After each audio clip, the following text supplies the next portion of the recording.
తెలంగాణ రైతుల కోసం ధర్నాలంటూ కాంగ్రెస్ నయా నాటకమాడుతుందని అన్నారు టీఆర్ఎస్ ఎంపీ బాల్కా సుమన్.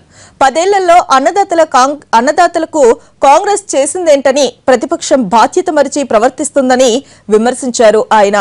గద్వాల్ గడి రాజకీయాలు ఇక చెల్లవని, జేఏసీ నేతలపై దాడి చేసిన చరిత్ర డీకే అరుణదే అని అన్నారు.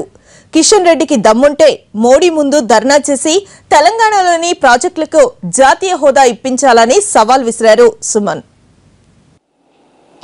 ప్రభుత్వానికి సహకరించాలి, ప్రజల మేలు కోసం మనం మంచిగా నిర్మాణాత్మకమైనటువంటి ప్రతిపక్షంగా మంచి పాత్ర పోషించాలనే ఆలోచనను కాంగ్రెస్ పార్టీ పూర్తిగా మర్చిపోయింది.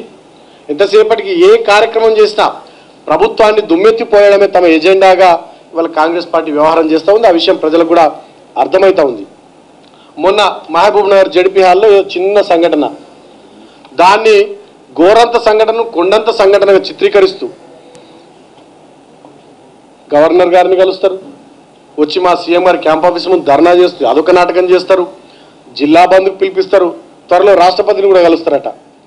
నేను అడుగుతా